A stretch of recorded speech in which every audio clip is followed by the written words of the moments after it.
I asked for questions. You guys delivered. Now it's my turn. Here are my answers. Welcome to December 2020's Q&A.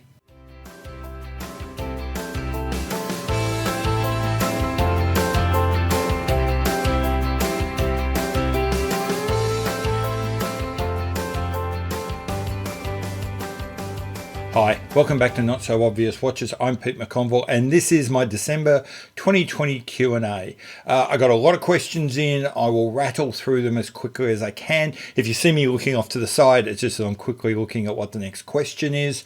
I won't read out the full question. I won't be putting it up on the screen or anything. I frankly can't be bothered doing that much editing. I'll just cut to the chase and answer the broad strokes of it. And with all that said, I'll get stuck into it. So Timeless168 Capital asked me, am I intending to do some live streams next year? And the answer to that is absolutely. I have really enjoyed doing a couple of those cooperative ones this year. Going to try and do some more next year, and maybe, in fact, pretty certain I'm going to step up and do some just individual, or at least maybe me and one other person kind of streams next year. So that's definitely going to happen. Next question. Two-Faced Watches asked, as a self-confessed tool watch guy, what are my feelings around and what do I look for in field watches? Frankly, as much as I'm into tool watches, not really field watches. I don't. Divers, yes. Pilot's watches, yes. Kind of generic, everyday, dressy or dressable tool watches, yes. But not really field watches. What I would say across the board is two things. One is, I think in 2020, pretty much all watches are a form of jewelry. So I like to see people acknowledge the rules of the genre, acknowledge the cliches and the tropes, but move beyond them to play with the idea, to give us something a little bit more special. So I look for something that kind of gives me a bit more than just the basic rules of a field watch. I would also say on top of that, I'm not a big fan of compass bezels. So that's generally something I'll try and go past. Either give me no marked bezel, fixed bezel, or perhaps a counter bezel, but I'm not a big fan of compass bezels. Even on a field watch, they're kind of useless to me. Gabo Dumpster asked me a question which I suspect was tongue-in-cheek, but I'll give a serious answer to. He wanted to know where I got my awesome knit fisherman sweaters. To be honest, I don't know, and I'm not being facetious there. I care a lot about some things and not a lot about other things. When it comes to clothes, I'll buy something I like, I'll wear it to death, and then just move on. And I'll generally not pay attention to where it came from, and I'll actively avoid any kind of branding. I'm a big fan of branding in some areas, like watches, but when it comes to clothing, no, it's just not something I care about. So can't really tell you where they come from, and I acknowledge that you were probably having a go at me and pulling my leg, but that's really all I can tell you. Carl M asked an interesting question. With the improvements in additive manufacturing and 3D printing manufacturing technologies, what do I think is going to happen with the future of customized, personalized watches with just your bezel, just your face, just your indice treatment? I think that we are likely to see a slight growth in what we see right now. And that is, at the very bottom end, brands like Undone selling very cheap watches will continue down that path and maybe go further. At the very, very top end, where people are spending $40,000, $50,000, $60,000, I think, and we already see some element of personalization, I think we'll see that continue and maybe go forward. I don't believe we'll see much in the middle. I don't think that will change a great deal. And the reason is, at the bottom, I'll go back a bit. The reason is because I don't think that manufacturing is what's holding us back. I think that it's logistics and inventory control and a whole bunch of these issues about long-term sustainability that are going to stop the vast bulk of the mainstream mid-level brands ever going to that level of customization, because it's all about the long-term support, not the immediate manufacture. If you're right down the cheap end buying a $200 Undone, no one expects you to be able to Fix that watch, replace that bezel, replace that dial in 5 years, 10 years, 20 years. If, on the other hand, you're spending $50,000, $60,000 on a watch, then you're prepared to pay thousands of dollars for someone to recreate that bezel, that dial, those hands, whatever. If you're in the middle, you're kind of in a no man's land. And it's not because of manufacturing, it's because of the logistics sides of it. Who in there, you're still going to expect to be able to get that support, but no one's going to be willing to pay for it. And as I said, you're going to be thinking, well, it's no big deal. You can just get on the printer and punch me out a new set of hands. But working in this space and working in similar areas, I can tell you there's no guarantee that the program of a CNC machine from this year will still be usable on a machine in 5 years' time, 10 years' time. And that's going to get much worse as we go from simple CNC machines to additive manufacturing technologies and so forth. The coding and the referencing and all that sort of thing and the logic systems that I use in 2020 are almost certainly not going to be usable in 2030, 2040, 2050. And so what you're almost asking is companies to have massive data banks, which they're constantly updating. And I don't think they will. So I think that additive manufacturing may help bits and pieces of long-term support and everything, but I don't see it really fundamentally changing the way we customize, personalize the bulk of mainstream watches. D-Swiss asked me a question about the future of the channel. Would I consider going to some sort of subscriber, Patreon kind of membership model? I think that's the question he was asking. Not yet. I might in the future as things evolve and things move forward. There's one simple reason why I'm not doing it now. I think that if I was to go that path, I really have to offer something of extra value, something special. And at the moment, I simply don't have the time in my life to create more than I'm doing right now. I simply, as I say, I don't have the time. I would like to carve something out and towards the end of next year, perhaps, get on top of a few other things and perhaps start getting ready to phase less out of my day job and maybe more into this, which is really not so much because I think this is going to become professional, but for a whole bunch of other reasons. So not in the immediate term. I've got no plans on going for Patreon or anything, but maybe in the future I will. Backer Capital asked a question about funding, and this came up funding of microbrands. I'm not going to answer that now. There's someone else asked me about microbrands and the future of a few things. So I'm going to talk about microbrands a little bit later on, so excuse me if I skip over that question. Brian Mason asked me, what did I think of bronze watches? I love bronze as a material. I think it's a fantastic material for watches. People complain about perhaps it's a bit soft, but who cares? We make watches out of gold. So if gold's good enough, bronze is good enough. People worry about patina, but that's mostly like these horrible green scungy things. But that's mostly people who have messed it up, and quite often messed it up deliberately, either to see how far they could push it or to show bronze in its worst possible light. The truth is, bronze watches treated normally with the normal amount of hygiene, normal amount of cleaning, not distressed or abused in any way, create some really wonderful and attractive patterns. And not only that, never forget, you can always just reset it and make it something you want all of your own. Now, having said all of that, I've only got one bronze watch, not because I don't love bronze as a material, but I don't buy any watch for just one reason. I've got one bronze watch which I bought to play with. I'm constantly on the lookout for another watch which I love that happens to be made of bronze. I just haven't found it yet. Not that I'm avoiding the material, I just haven't had anything all of it come together just yet in another watch I want to buy.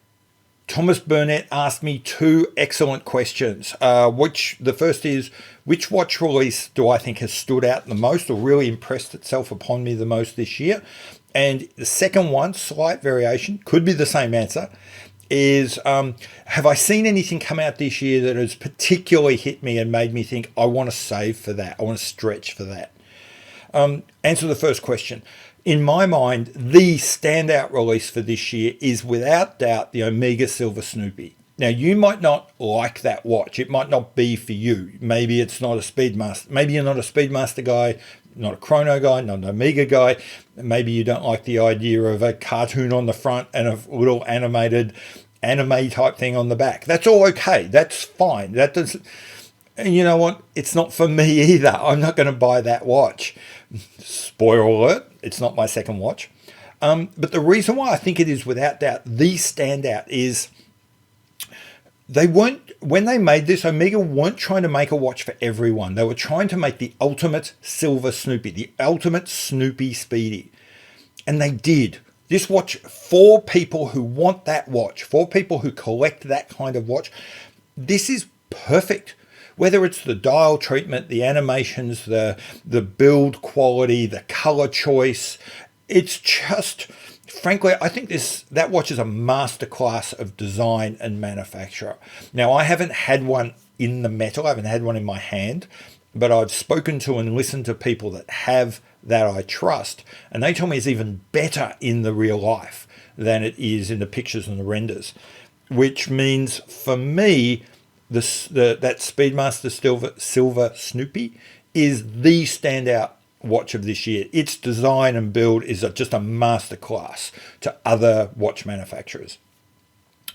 Was there a watch that I saw and makes me want to stretch a little bit, save some extra money for? Yes, there is. It's the Jaeger-LeCoultre Polaris Mariner. Now, I love the brand JLC. Its story as the watchmaker's watchmaker, its story as we sell watches so we can make watches as opposed to make watches so we can sell them, is something that really grabs me. It's a story that I want to make part of my own.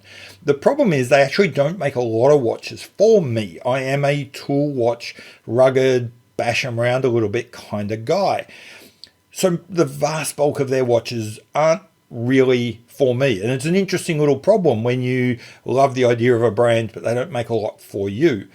But every now and then they do, whether it's the Polaris line, whether it's the Master Compressor line, the Master Compressor Diver line. These are the JLCs I can really get behind. They really sing to me, and I want to own at least one of those. And this year's the 2020 JLC Polaris Mariner is all of those things. It is rugged and tooly and extreme and beautifully polished. It's everything I kind of want. It's got a lot of similarities in that way to the Glasuta Original CQ, the big date, the Pano date version. Kind of similar ideas, and and I'm kind of torn by both of them, but I think at the moment it's the JLC Mariner that's kind of ahead for me as a stretch watch, I'll call it that. Founder Timeless Capital asked me a question which kind of leverages off the one that Backar Capital asked earlier, which is why I'm only going to answer one. He sort of reached back in time to something I'd said last year, I think, where I'd said that, brands like Timex were sort of using the kinds of marketing, the kinds of influencer approach that micro brands had built on and made that really and had made that really successful, had really leveraged that to come back into the enthusiast market and explode, at least in our consciousness. Now he's taken that further and said, do I think that is impacting on actual micro brands? And all I can say is absolutely it is. I think that seeing brands like Timex, and I'd add to that Yema and Formex and Zodiac, and a lot of these brands using, kind of like judo, using the media smart savvy of micro brands against them has been brilliant. Those brands are all going gangbusters, and combine that with existing micro brands that have already become kind of quasi macro brands like Zelos and those guys who have been around a little bit, have built followings, have built a supporter base, and combine that, and it's really, really difficult for new entrants. I think that new entrants into the micro brand space, there is still a space for you. But to answer a question earlier, increasingly difficult to rely solely on Indiegogo or Kickstarter. And increasingly, if you want a brand new micro brand, make a splash, get past that initial release and have subsequent ones. Given what's happening with the big brands moving down and the micro brands which have been around and preceded you and kind of built their own space, you've got to be smarter, cleverer, and probably better capitalized than at any time in the past. Watchmaster Notes of Templar asked a question of what's on the horizon for next year. The way I collect watches is I have an idea of what I want my collection to look like when I die. So I've got a list of about 20 watches that at some point I want to collect. So I don't have them in any particular order, however. So which one I buy next year or next week or next month is more about what's available, what am I feeling like right then at the time I've got the money and whatever. So it's difficult for me to tell you this is the next watch because I'm really waiting to see how I feel at the time I'm ready to go and what's available. Some of the things I'm looking at would be 80s and 90s Breitlings are possibilities. I'm looking at some more German watches. I'm really feeling the whole German thing at the moment. So another Müller Glashütte, perhaps an original Glashütte. Glashütte Original, perhaps a Union Glashütte, perhaps a Zinn maybe. Or there's a part of me thinking might go completely off the reservation. Still German, still kind of that Germanic formality, but something completely different. So I'm not really sure. What I am going to say is, there's going to be some, I'm thinking I'm going to buy some good stuff in 2020. I just don't know exactly which yet. Tom Hope asks the question, he leads off by saying his approach to vintage watch collecting has changed a little bit lately. It's kind of evolved from buying bangers that needed restoration, but could be got cheap, and instead focused on buying the best watches he possibly could. And he's wondering, have I noticed something similar? Yes, sort of, but I'm not sure if it's for the same reason.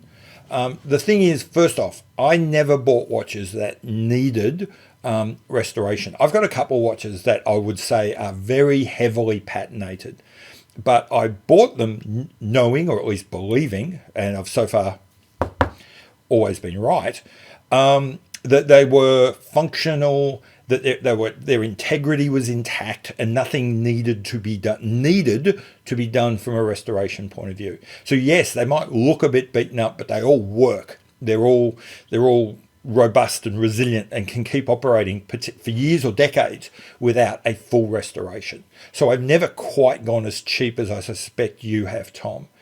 The other thing is, however, since I've bought the Alpena C Strong 10, which was a grail for me, and I wanted to get that in the best possible condition, I've kind of now rounded out my collection of vintage Alpenas. I've got some of their very earliest work. I go right through their sort of early years, their glory years, then their lost years, and that Alpena really, the C Strong 10 really sort of capped that off. I've now kind of got the full collection in place. So for a little while, I don't think I'm going to buy any more vintage Alpenas at all, but if I do, they'll be additions around the core. And so anything I add, I will probably be trying to get the very best quality. It'll be sort of a variation of a watch I've already got, but better. So from that point of view, it is, if I buy another vintage Alpena, I will probably be shooting at higher quality because that is the only thing that would really add to my collection in that space. Robert North asks the question, do I ever think I should put my money into something other than watches? On one level, of course, I think we all sometimes look at our watch box and say, really? Is that a smart way to spend our money? But to be honest, it's a fleeting thought for me. ever since I was 15 years old and got my first paycheck, something I've always insisted on doing is putting aside a chunk of money and said, there is a chunk of money whose only job is to bring me joy, whose only job is to make me happy. Because otherwise, why would I put myself through everything if it didn't make me happy? So whether that was pushing trolleys, cleaning up meat departments, or now going to work as an engineer, part of every paycheck has to have nothing else to do except bring me joy. And at the moment, that's buying watches. So yeah, I suppose occasionally I have that fleeting kind of look at it. But 40 years of work and getting paychecks, it's pretty much a rule for me that some of that has to go into something that just makes me happy. And at the moment, that's watches. Richard Barclay asked a question about wearable tech, smartwatches. What do I see as the future? And in particular, what do I think? Do I think it's smart for mainstream watch brands to play in that space? And what do I think the future is?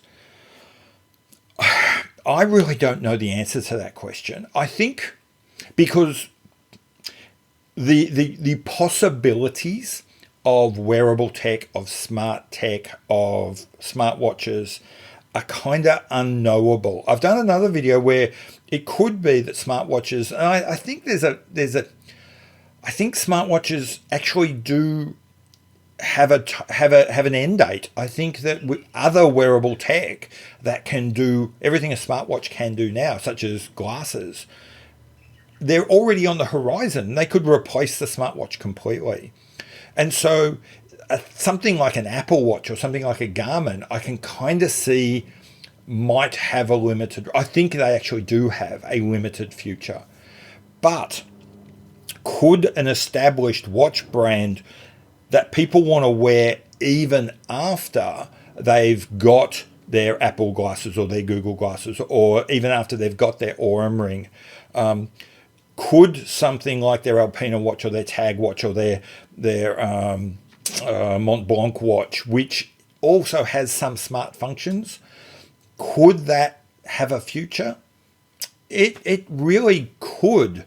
So what I would say is, I don't know whether there is money. I don't know whether it is smart for these companies to try and play in that smartwatch space. What I would say though is, if you can afford the investment and it's not costing you something that you do need in your more traditional line, why not? There could be a big opportunity there. So it's certainly worth exploring. What I would say is, I certainly don't look down on a brand that is trying to do that and is looking at this as an option. I don't know whether it would be successful, but I think it's worth a shot if you've got the R&D for it. So and like I said, I kind of respect for those guys who are giving it a go. Jacinta Arthur asked me two questions. The first one is, what's my favorite precious metal? Easy, white gold. I'm warming to gold, and I don't mind it in a really subtle, some two tones, but overall, it's probably me, my age, and sort of the genre, the era I grew up through. It's just kind of stuffy, +4s, checked pants, blazers, and golf is what I think about when I think gold. I just think Rodney Dangerfield and Trump and all these things that I don't see as me when I think of yellow or really any kind of colored gold. White gold, on the other hand, is kind of cool and stealthy and hip, and yeah, that's something I could do. Okay, so the next question you asked is, of all my watches, which three would have got the most wrist time in 2020? The first two are dead easy to answer. Super Ocean 44 Breitling, and the second one would be the Bell & Ross BR03 GMT. Far and away the two watches I wore more than anything else. Next down the rung would have been any one of maybe 20 watches until maybe 3 or 4 months ago, when I picked up the Mueller Glasuta M29 casual. So even though it came reasonably late in the year, certainly in the back half of the year, it has been worn so much over the last couple of months, it definitely presses up and joins the other two, the Bell & Ross and Breitling, as my top 3 worn watches in 2020. Jeb, 1967, asks a question: what's the most positive and upbeat watch videos and YouTubers I watch? This is going to sound terrible. I don't watch a lot of sort of forced upbeat type of videos. I've got this thing. I'm fairly dull and boring. The whole entertainment thing largely leaves me cold. I like to watch most videos thinking I'm smarter than when I stopped watching that video. Or I like to think that having watched the video made me smarter. And so I watch more informative, critical, analytical ones. So I don't watch a lot of the more upbeat, fun ones. The only one that really leaps out to me, and it's also one of my great regrets of this year, is Clockbait.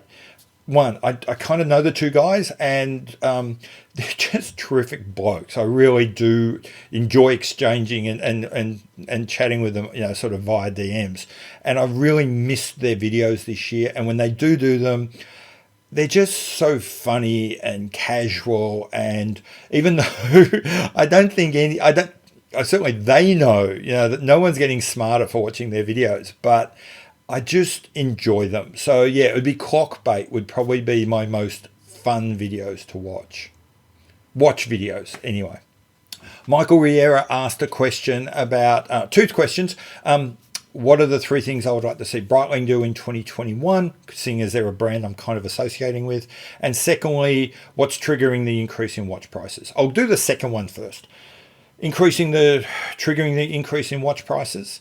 More than anything else, I think that, and if you look at the numbers of watches sold, you'll see that the numbers of watches sold is kind of stagnating. Probably there can be some increase, there can be some growth, but it's not going to be massive. So if you're a company and you want your income to grow, but you probably can't sell vastly more watches, you've pretty only got one option, which is to make the watches that you are selling more expensive.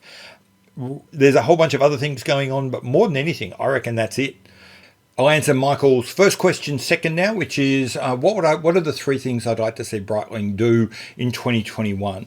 One, I'd like to see them bring back the Cosmonaut. I quite like that the Navitimer has this kind of unending, never really changing, just slight evolution kind of place within the Breitling lineup. I think the Cosmonaut is a classic, iconic part of that, and I would love to see it not as a special edition, but a constant part of what they do. 2, I kind of like that Breitling have 1 or 2 lines, particularly the Chronomat and the Navitimer and probably the Aviator lines, which are kind of locked in time and reflect a past Breitling. That's fine. I don't have a problem with that. I understand it's kind of popular and that's something that people like to see. I would like to see Breitling escape that for all of their lines. I think one of the great disappointments with brands like Rolex is that they seem constrained. They seem trapped, constrained by their experience and trapped by their history. I think that they've kind of given up the idea that they can grow and be more. I would hate to see Breitling fall into that trap. I would love to see them take one or all of the professional Super Ocean and Avenger lines and really stretch them, move beyond what they've been in the past and show us all new things. I think they tend to do that. I just want them to keep doing it. Now, I don't care which of those lines they do it with, but in 2021, I'd like to see something from the Avenger, Super Ocean, or professional lines that we've never seen before, that continues to grow and make new history for Breitling. The third thing is I would like to see a GMT version of the Premier line. I quite liked the Premier chronographs. I'm not a big chronograph guy though. I love the 3-handers, but there's nothing particularly special in that for me. But a GMT version of the 3-hander Premier would push me over the edge. That's one I'd really like to see next year. Ilfonso asked me two questions, one tongue-in-cheek, one serious. I'll answer the serious one first because it's about Breitling and I just spoke about them. He asked me the question, what do I think George Kern is doing right, and is there anything I wish he would do? I think he's doing so much right with Breitling. It's fantastic. I really do love what he's doing with Breitling.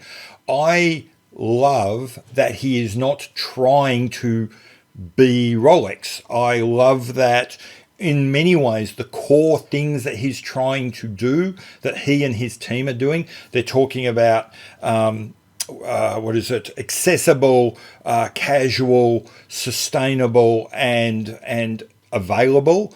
I think those are fantastic pillars. That's kind of like the anti-Rolex.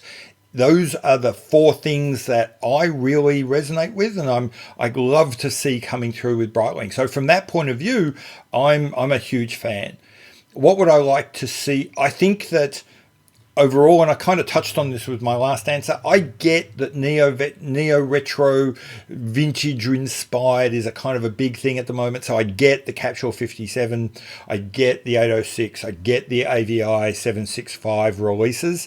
I just want Breitling, my fear is that Breitling gets stuck in that rut like so many other brands. I really want to make sure they do something more and go beyond their history, not be locked into it like other brands are.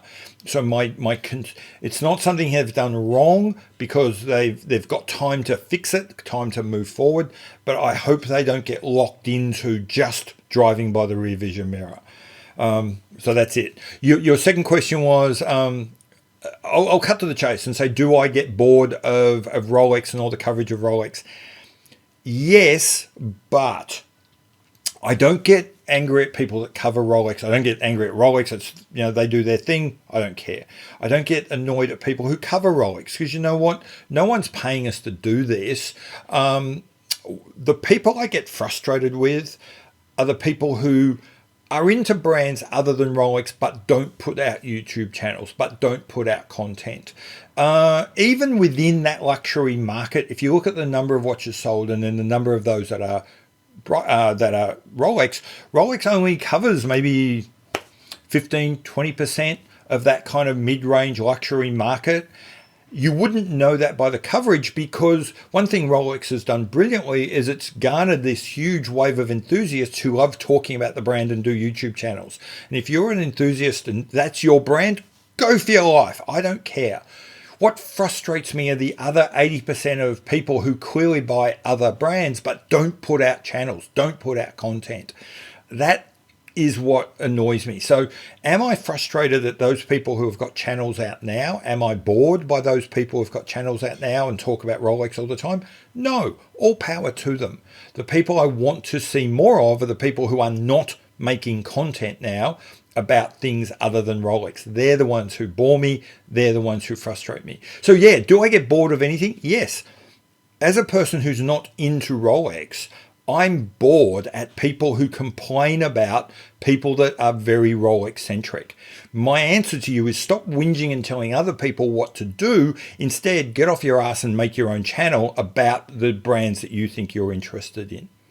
Marcus F asked me a couple of questions. Since I've bought the Alpena C Strong 10, has that changed things for me? Am I collecting? Absolutely. I kind of touched on this earlier. It's kind of bookended my vintage Alpena collecting. Right now, I've gone through and I've removed all my searches for vintage Alpena.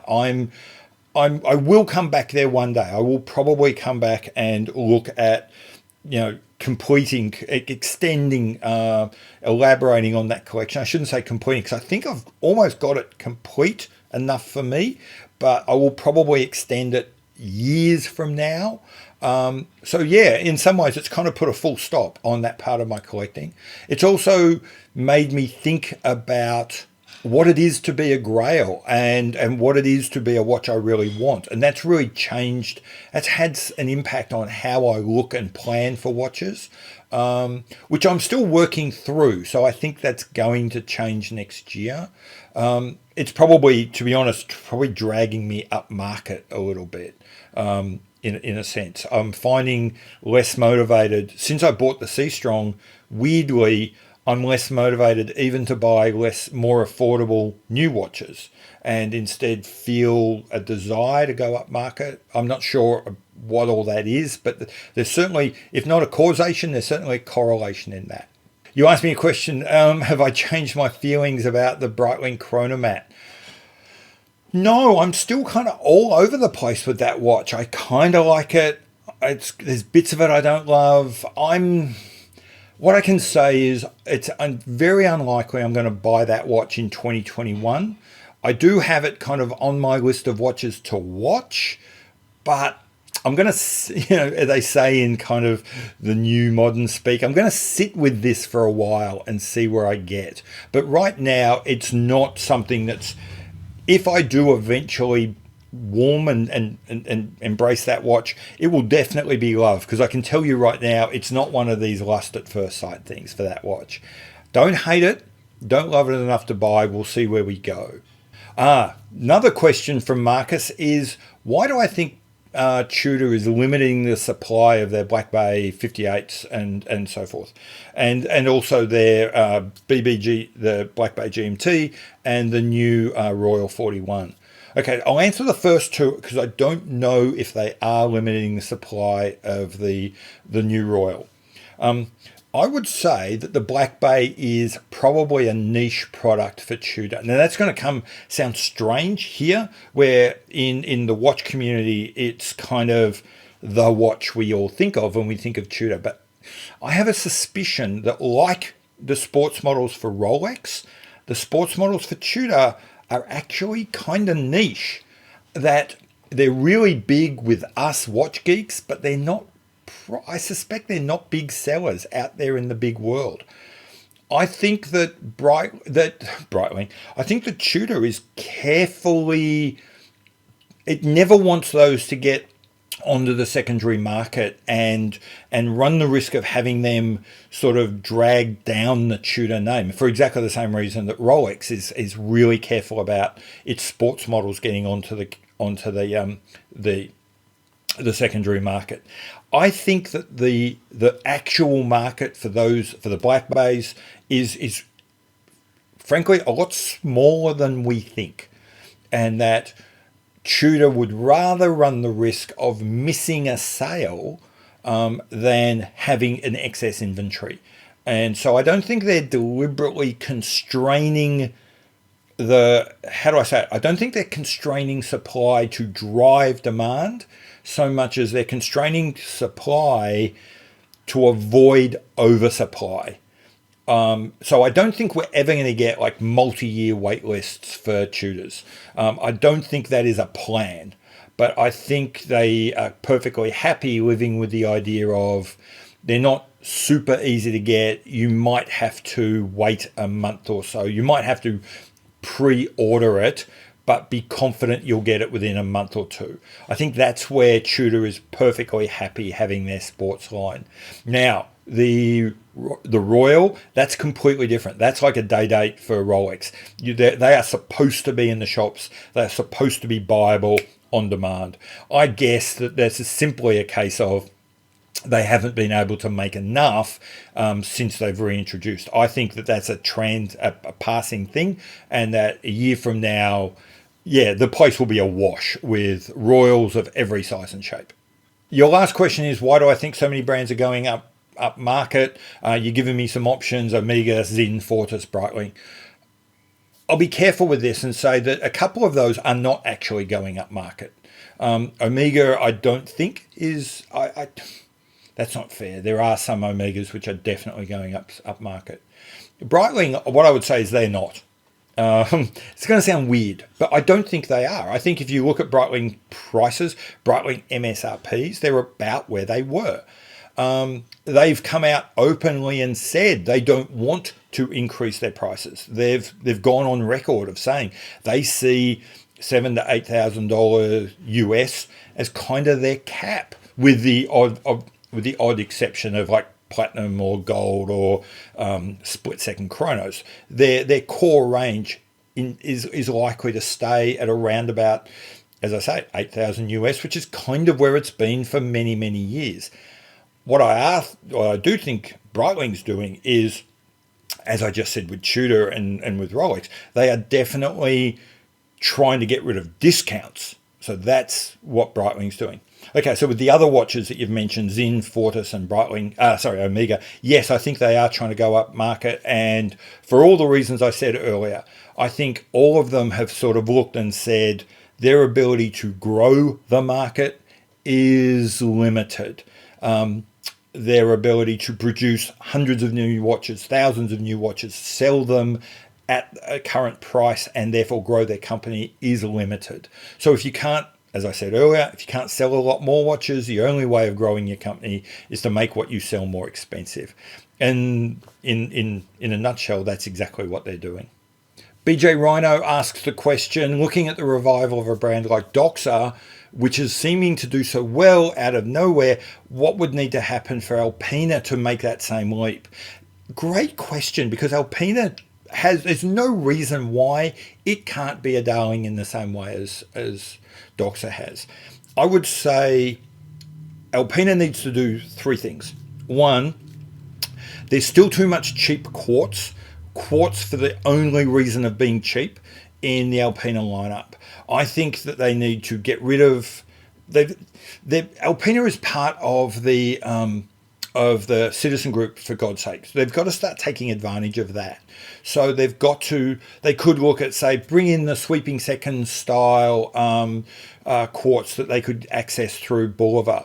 They might want to look at bringing in the precisionist kind of, the really high precision style quartz that they might be able to access through the citizen group, and come in that way, so that they don't come across as a cheap entry-level brand, but rather a brand which is professional and tooly and high quality and brings something extra via its quartz models. Two, I think they need to get smaller. Personally, I like the Alpena sizing. It doesn't bother me at all, but I recognize that they are big watches and that is limiting their market.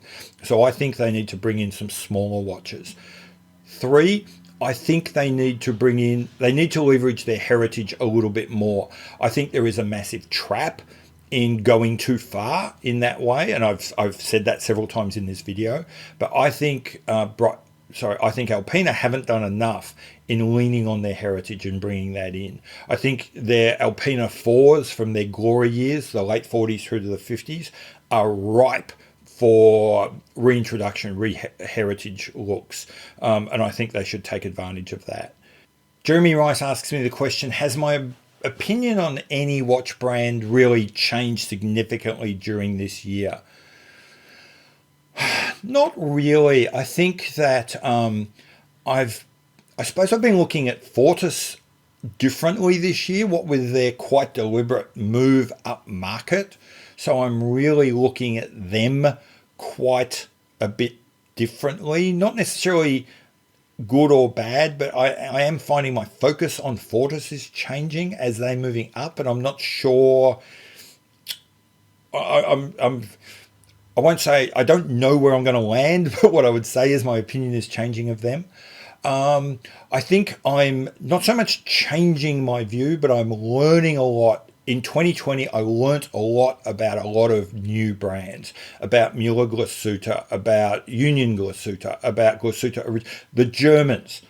For me, 2020, maybe the end of 2019, but definitely 2020, has been the year of learning about the Germans and the Germanic approach to watchmaking.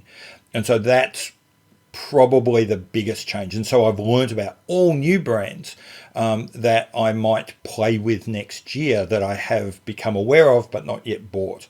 So that's probably, from a brand point of view, the biggest thing that's changed for me in 2020.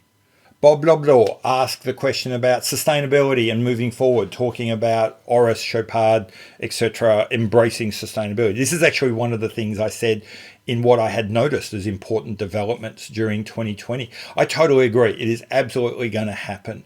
Some people are going to sort of push back on that and ask the question, isn't luxury about giving up on that stuff? I think that's an old-fashioned view of luxury.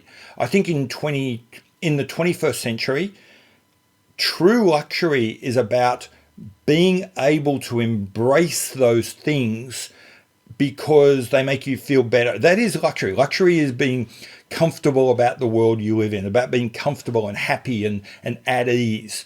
And I think being wealthy enough, being mature enough, being comfortable enough in your own skin to push out and embrace things that make the world better is a form of luxury. And I think it's a growing form of luxury that more and more people are embracing. They're kind of the whole, baller, look at me, I've got a kind of big glitzy watch on my wrist, is kind of, for a big part of the community, and I'll admit, for me, kind of passe, kind of, what's the word I'm thinking of? Kind of gauche.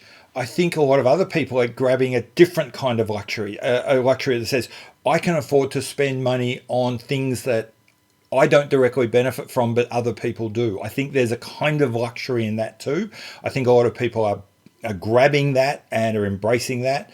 And I think we're going to see a lot more of it moving forward. Blue Shirt Buddha asked me a question about a very specific watch, the Satina DS chronograph. I quite like Satina, a brand which I'd not really heard of much over the last 2 or 3 years, has started to crop up. There's a couple of those sort of entry-level Swiss brands, Swatch brands. Satina I kind of like, Mido I kind of like.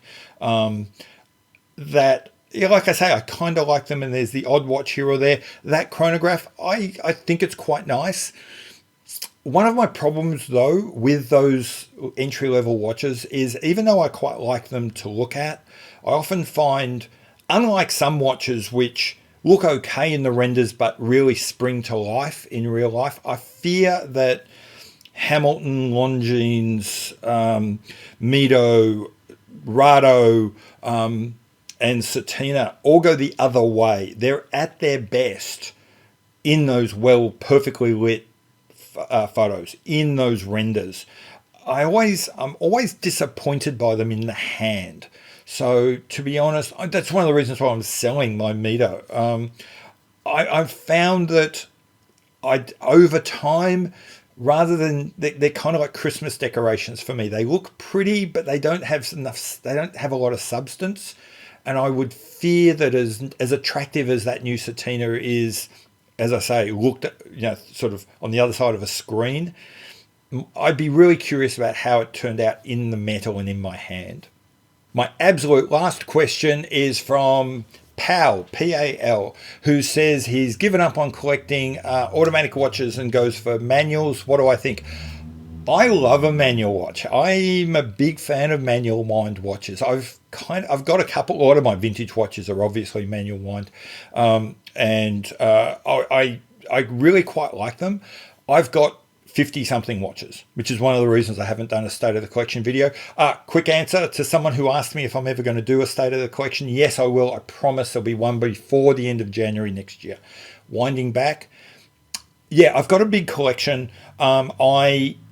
So for me, I can go a couple of days, or maybe even a couple of weeks between wearing a watch.